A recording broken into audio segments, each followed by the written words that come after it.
Jadi di antara syafaatnya Quran itu orang nggak jadi masuk neraka. Jadi syafaat itu ada dua, dari neraka diangkat ke surga, dan itu bisa lama itu. Tapi kalau syafaatnya Quran itu yang belum masuk neraka supaya nggak jadi masuk neraka. Karena neraka juga punya aturan, dia juga kena aturan fikih. Jadi, loh betul ini, saya ada guyon. Jadi kena konstitusi apa? Fikih. Sama tak ceritani syafaatnya Quran itu ada orang itu beling itu fasik. Itu dihafal surat Tabarok. Hafal betul. Tabarakalladzi biyadihil mulku wa huwa ala kulli syai'in qadir alladzi khalaqal mauta wal hayata. Pertanyaannya gini, boleh enggak orang menginjek surat Baqarah? Boleh enggak? Enggak. Padahal orang hafal Quran itu artinya ayat itu ada di hatinya. Fa inna wa ta'ala la yu'adzibu qalban wa al-Qur'ana. Allah tidak akan menyiksa hati yang menyimpan Quran, yang jadi flash disknya Quran, yang jadi rekaman Quran. Singkat cerita orang ini hafal. Pas ketemu Mungkar Nakir prosedur kan, ini orang fasik mau diantemin sama Mungkar Nakir. Prosedur ya, dia kan prosedur standar. Si surat Tabarok akhirnya menjelma jadi seseorang yang gagah berani. Kamu nggak boleh nyiksa orang ini. Saya ini kalamullah. Kalau kamu nyiksa dia berarti nyiksa saya. Kamu berani sama kalamullah. Wah ya tidak berani jadi Mungkar Nakir. Tapi orang itu nakal, harus saya gebukin. Tapi kata Quran tadi, tapi saya di situ pasti kena saya. Oh debat, nggak ada lajnahnya ini nggak ikut. Kalau Gus Wirjon ikut jadi lajnah. Kalau jadi lajnah pasti kroninan. Kalau santrinya dimenangkan nanti. Akhirnya debat. Ya sudah kita ketemu Allah. Akhirnya Mungkar Nakir sama Quran tadi surat Tabarok datang sowan sama Allah. Terus kata Allah, memangnya kenapa Mungkar Nakir? Saya harus nyiksa dia karena dia fasik ya Allah. Memangnya kenapa surat Tabarok? Saya ada di situ. Menurut aturan orang tuh nggak boleh injak-injak Quran. Kalau dia nutuk saya, nutuk Quran. Itu harus dikasih tahu fikihnya Mungkar Nakir. Akhirnya Allah ngendikan gini ke surat Tabarok. Ya sudah terserah kamu. Kalau terserah kula Gusti, Mungkar Nakir nggak boleh nyentuh orang ini. Ya sudah selamat.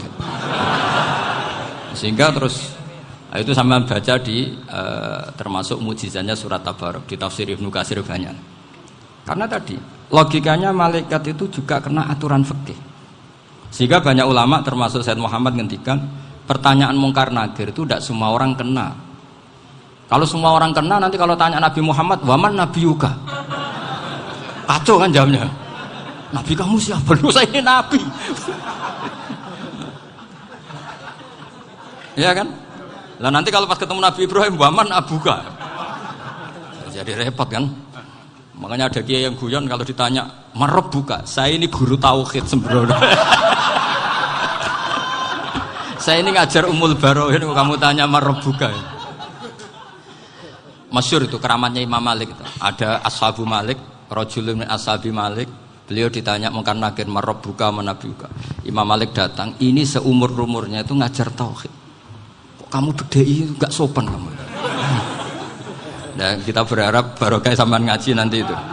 Yes. Malaikat itu anak sungkane gitu. Jadi itu ada. Dan saya meskipun guyon itu serius. Bedanya orang alim sama ndak itu di situ. Kalau orang alim itu guyon itu masih bener, masih serius.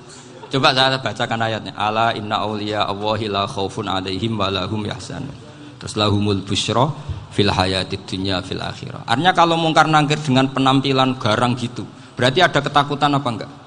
Ada. Padahal ciri utama walinya Allah tidak ada ketakutan. Makanya itu termasuk dalilnya Sayyid Muhammad. Tidak semua orang alami seperti itu karena wali-wali itu la khaufun alaihim wa lahum yahzanun. Wah anak kiai ketemu Mungkar Nakir cok tidur wedek. Iku dresege ora kok pertanyaan tok nak konan santri piye. Lho isen wis kiai dihanjuti Mungkar Nakir. Malu gak kira-kira? Mesti pelengani konan santri piye? Nak jawabannya gampang karena pernah ngajar tauhid. Makanya Sayyidina Ali ini cerita ini ada di kitab Nurul Dholam. Sama lihat di kitab Nurul Dholam karangannya Syekh Nawawi Banten. Itu Sayyidina Ali itu ya, andekan orang biasa mungkin ya agak-agak hasud, tapi ini wali gak boleh kamu katakan hasud. Dia itu mangkal sama Umar. Orang kok setiap orang pernah dibentak. Apa dia berani bentak Mungkar Nakir? Penasaran dia. Bagaimana kerengnya Umar itu berlanjut enggak gitu kira-kira. Akhirnya minta, ya Allah saya minta kasyaf. Ya karena yang minta Sayyidina Ali karena mau wajah dituruti sama kasuf. Dilihat Sayyidina Umar pas meninggal itu. Jadi hasud itu ya kadang penting asal baik. Loh betul bahasa Kanjeng Nabi kadang la hasada illa fisnaten. Itu Nabi bahasakan ya hasad. Gus Verson saja yang nafsirkan ghobtoh itu kan gaya-gayanan sebagai ulama. Aslinya Nabi ngendikannya itu la hasada illa fisnaten. Ulama yang ganti itu namanya ghobtoh. Wong Nabi sendiri nyebut hasad kok kamu tafsiri ghobtoh. Ya hasad ya hasad. Udah enggak usah ditawil-tawil pokoknya gitu. Kalau sampean enggak percaya enggak apa-apa. Kok gitu aja kok repot. Karena sampean enggak percaya kemungkinannya dua. Satu nggak ngerti, dua sama-sama alim kan dari awal kalau sama-sama alim kan laisa li alimin ayuqallida aliman akhor, kita nggak perlu saling mengikuti, ngapain hasud, biasa aja. Akhirnya Sayyidina Ali kasih, pas Umar bangun, setelah mati kan bangun, setelah meninggal bangun. Munkar Nakir datang dengan perang yang sangat garang, itu digambarkan Sayyidina Ali matanya itu kal kidril ghali, kayak apa kendil yang apa mengangan, wah seru. Sayyidina Ali senang, paling takut ini Umar. Senangnya bukan main, wah ini mesti takut Umar. Biasa. Ternyata enggak, Umar malah bangkit. Woi, Munkar Nakir. Kamu tahu menghadapi siapa? Itu betul. Kamu itu menghadapi temannya Ahabbal Khalqi ilallah. Yang diandalkan temannya bukan dia.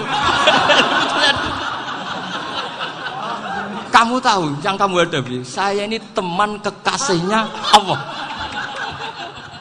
Jadi boleh kamu mengandalkan Mbak Virjon.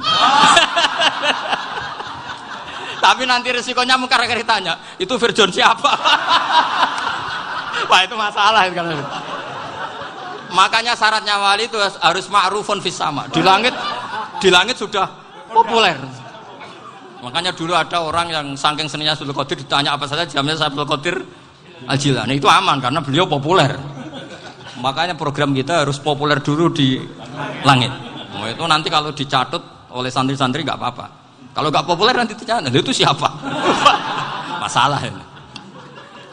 Umar itu yang dibanggakan itu, kamu tahu saya siapa? Ya enggak tahu. Saya ini temannya kekasihnya Allah.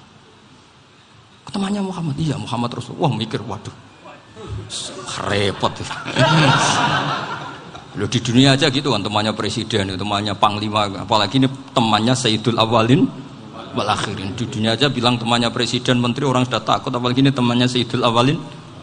Hanya Munkar Nakir terus konfirmasi sama Allah, gimana ya Allah ini ngadepi. Sebetulnya yang diandalkan itu temannya, bukan dia. Wah, akhirnya sama Allah dibilangin, ya bu, ya sama seorang seperti itu bu yang sopan. Terus semenjak itu Munkar Nakir itu nggak selalu berpenampilan seperti itu sangat. Jadi semoga itu konsisten sampai nanti. Jadi kamu kalau ingin nggak takut Munkar Nakir jadi wali dulu. Karena syaratnya tadi hanya wali sing la khaufun alaihim wa lahum yahzanun lahumul busyra fil hayatid dunya fil akhirah. Jadi orang itu kalau ngaji itu harus khatam. Jangan semuanya kena pertanyaan. Dan kalau semuanya kena pertanyaan nanti repot. Kalau Nabi Muhammad ditanya waman Nabi Yuga, Nabimu siapa? Lu kan terus jadi aneh. Jadi makanya ketika Sayyid Muhammad semua ulama lah, nggak ada am kecuali ditaksis, kecuali sifatnya Allah. Misalnya bikulli syai'in alim ya benar-benar bikulli syai'in. Tapi kalau am semuanya pasti ada taksis, meskipun dalam muhawarah muhadasah biasa. Misalnya contoh gampang, istri kamu baru seneng kamu, mas nak pengen apa-apa aku lapor aku, gak apa-apa mas, mesti aku seneng sama lapor. Iku dia aku pengen wayo. Wah langsung jadi apa wae. Mesti apa wae maksudnya kecuali itu gitu. Padahal kalau ngomong mas sampean ingin apa saja tak dukung. Terus sampean bilang pengen iku wayo. Kira-kira disetujui apa enggak? Sama seperti kita kalau punya teman akrab, wes nang omahku gak apa-apa, anggap aja omahmu dhewe. Terus mlebu-mlebu kamar. Jadi tidak ada am kecuali di ditaksis. Artinya kalau ada cerita bahwa orang mati pasti ngalami ditanya Munkar Nakir, itu pasti ada am yang ditaksis. Itu pasti tidak dialami para anbiya, para auliya. Karena ciri utama wali itu la khaufun alaihim walahum yahzanun.